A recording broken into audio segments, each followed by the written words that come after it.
This is the video for +2 class and biology subject, chapter 2, sexual reproduction in flowering plants.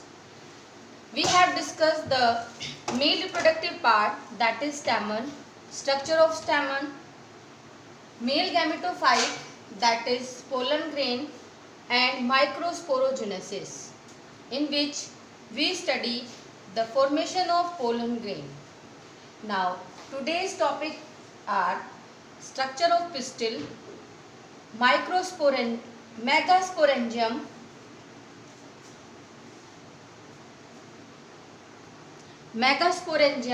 and megasporogenesis.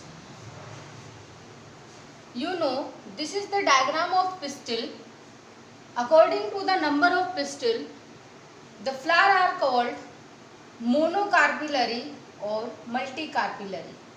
Monocarpillary flower, that flower which has only one pistil, and multicarpillary flower, that means which has more than one pistils.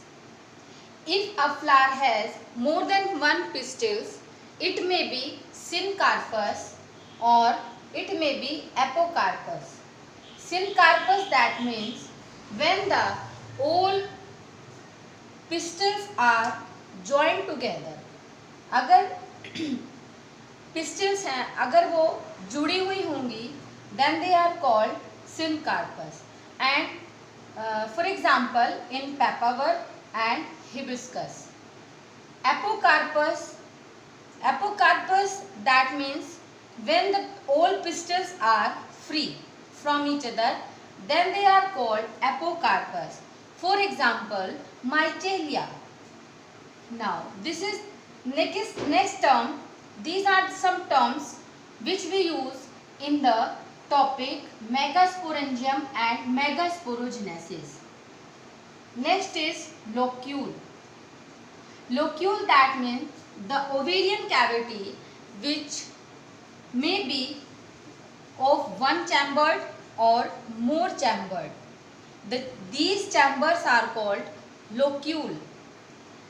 When our ovary has one locule, then this ovary is called monolocular ovary. When the ovary has more than one locules, then this ovary is called multilocular ovary. Next is placenta.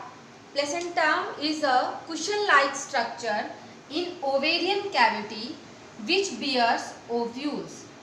And you know, this is the only a connection between the developing egg or developing seed which transfers nutrients from plant to developing ovule. This is the placenta. Next is ovule. Ovule is called megasporangium, and this is the site for megasporogenesis. इनमें एक megaspore mother cell से 4 megaspores जो हैं वो बनेंगे. और next term is embryo sac. Embryo sac is also called female gametophyte. Gametophyte, that means which bear gamete. Female gametophyte, that means which bear female gamete, that is egg cell. You can understand these terms in this diagram. In this diagram you can see this is the transverse section of ovary. This is the ovarian wall. These are the two chambers in this ovary. So it is bilocular ovary. This is the locule. This is the cushion-like structure which is called placenta. इस cushion-like structure से ही ovule जो है जुड़ा होता है. तो this is the ovule. Now next topic is megasporangium, which is also called ovule. The structure of ovule. This is the diagram of anatropous ovule. This is the type of ovule, anatropous. In this, you can see this is the diagram in which this part is called funicle and this part is called hilum. This is the micropyle and these two layers are called integuments. This is the main body of ovule.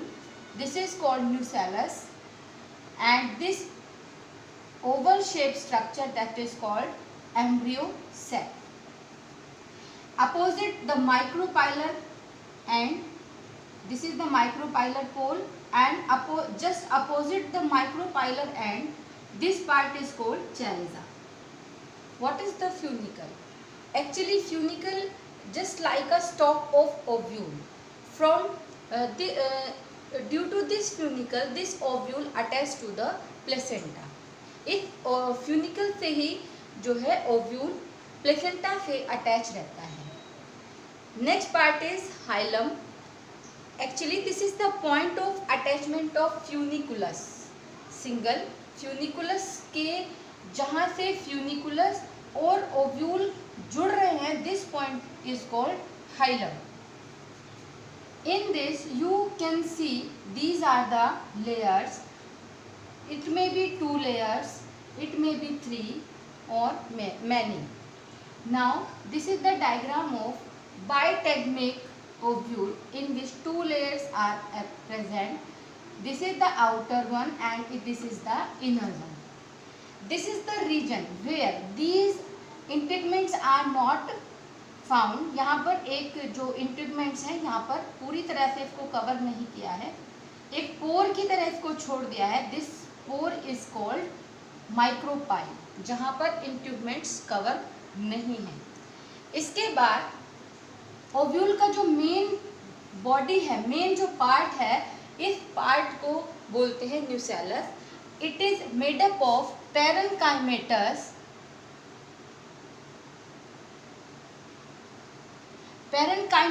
tissue and this part is rich in reserve food which nourishes the developing megaspore, that means which developing this megaspore and which makes embryo sac after that. This is the embryo sac. Actually this is the female gametophyte. आगे चल के ovule के अंदर megasporogenesis होती है और megasporogenesis में एक मियोसिस होगी, मेगास्पोर मदर सेल होगी. मेगास्पोर मदर सेल से 4 मेगास्पोर बनेंगे और एक उसमें से 3 डीजनरेट हो जाएंगे और केवल एक मेगास्पोर जो है आगे डेवलप करके दिस एम्ब्रियो सैक को डेवलप करेगा और फिर इसमें डेवलप होकर के एग सेल बनेगी. एक्चुअली ये एम्ब्रियो सैक जो होता है 7 सेल्ड होता है, 7 सेल है इसके अंदर और 8 न्यूक्लिएटेड यानी कि 8 न्यूक्लियाई होंगे, जो अब हम इसके बाद नेक्स्ट टॉपिक पढ़ने वाले हैं. Chalaza. What is the chalaza? Chalaza एक तो आप ये भी समझना है कि it is the just opposite of micropylar and it is the part from where integument develop. यहाँ से ही इंट्यूगमेंट जो है डेवलप करती है. ओव्यूल में जनरली एक ही एम्ब्रियो सैक होता है और इसके ज़्यादा भी जो है कोई एक्सेप्शन केस मिल सकता है.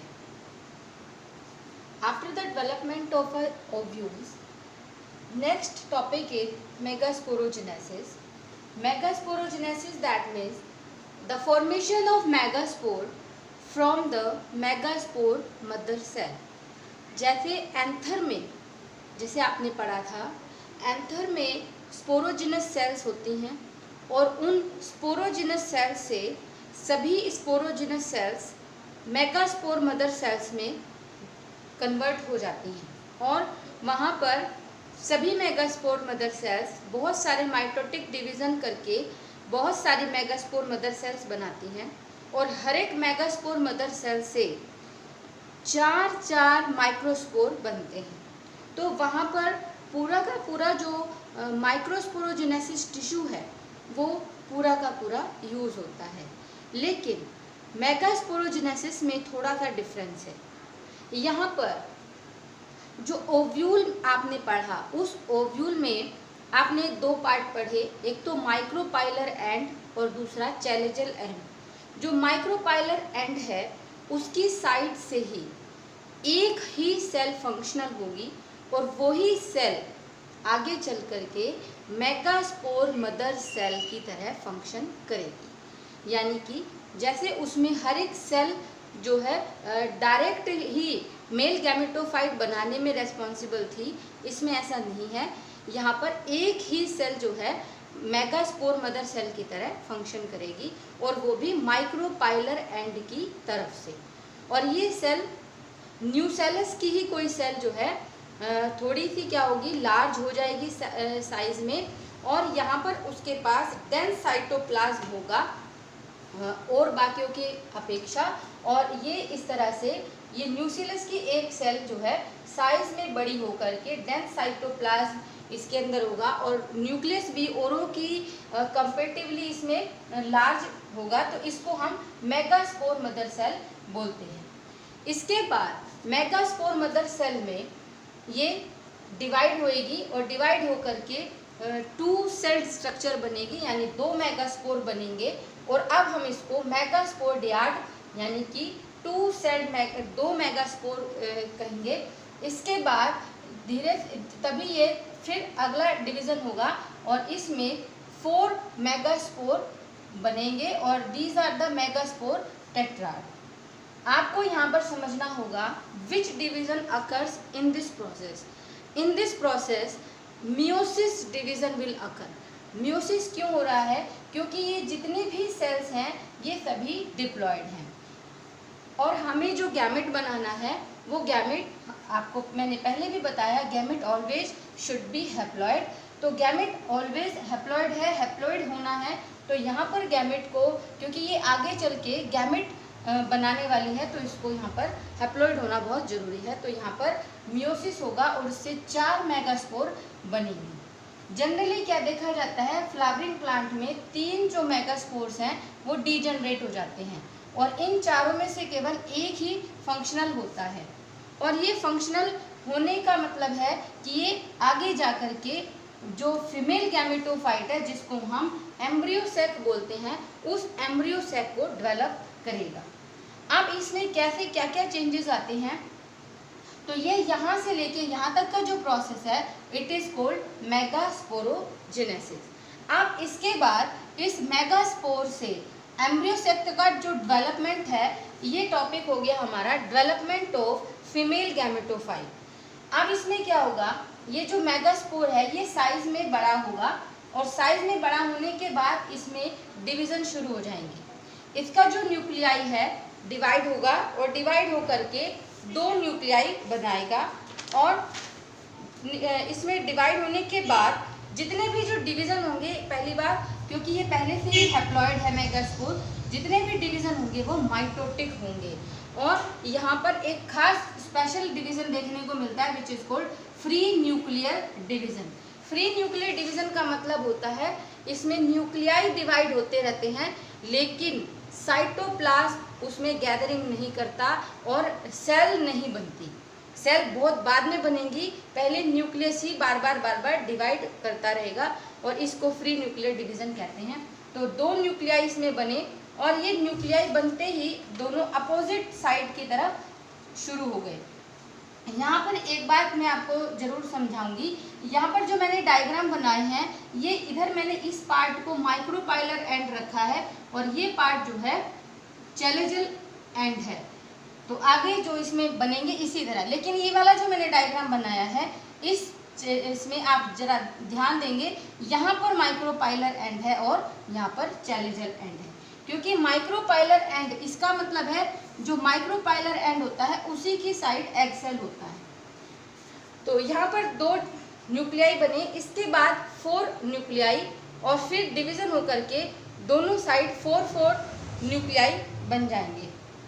जैसे ही 8 न्यूक्लिएट स्ट्रक्चर बनेगी तो इसमें क्या होगा, दोनों पोल से, दोनों एंड से एक न्यूक्लियाई जो है वो सेंटर में आ जाएगा और यहाँ पर 3 न्यूक्लियाई इधर रह जाएंगे और 3 न्यूक्लियाइज इधर रह जाएंगे और तीनों इधर से एक न्यूक्लियाई बीच में आ जाएगा।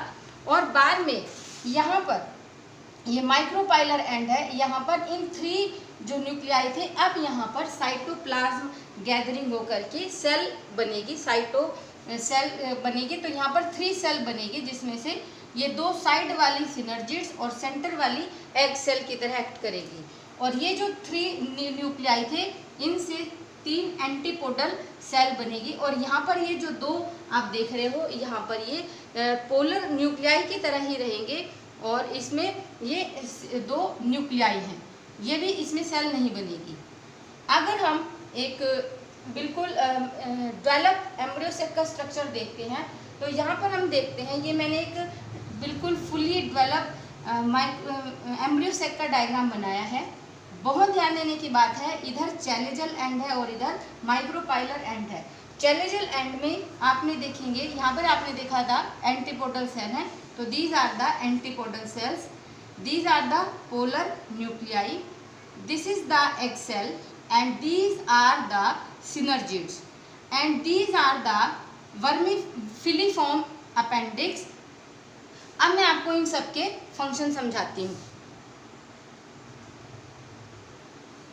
अगर आप इस एम्ब्रियो सेक में ध्यान से देखेंगे तो ये 1 2 3 4 5 6 एंड 7 सेल स्ट्रक्चर है। और अगर न्यूक्लियाई इसके काउंट करते हैं तो 1 2 3 4 5 6 7 8 न्यूक्लिएटेड स्ट्रक्चर है। तो यहाँ पर जो एंजियोस्पर्म है वो 7 सेल्ड और 8 न्यूक्लिएटेड स्ट्रक्चर होता है। तो इसको हम जो है यहाँ पर ये जो आप पूरा स्ट्रक्चर देख रहे हो माइक्रोपाइलर एंड की साइड, तो हम इसको एग सेल और सिनर्जिड को मिला करके एग एपरेटस बोलते हैं। तो एग एपरेटस के अंदर एक एग सेल है और 2 सिनर्जिड्स हैं। एग्स का तो आपको पता ही है, एग का क्या काम है, ये मेल गैमेट के साथ फ्यूज करके आगे चल के जाइगोट बनाने वाला है। What is the function of synergids and filiform appendages. जो सिनर्जिड्स हैं ये बहुत सारा इनके रोल्स रहते हैं, जैसे कि नरिशमेंट, जितना भी न्यूसेलस से नरिशमेंट है उसका एब्जॉर्प्शन जो है सिनर्जिड्स करती हैं।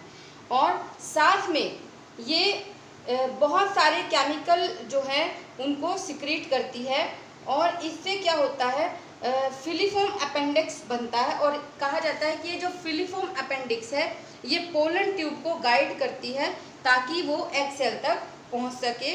और दूसरी बात, जब पोलन ट्यूब स्ट्राइक करती है यहाँ पर माइक्रोपाइलर एंड की साइड उसमें एंट्री करने के लिए, तो उसको शॉक एब्जॉर्बर की तरह भी जो है ये सिनर्जिड्स वर्क करती हैं।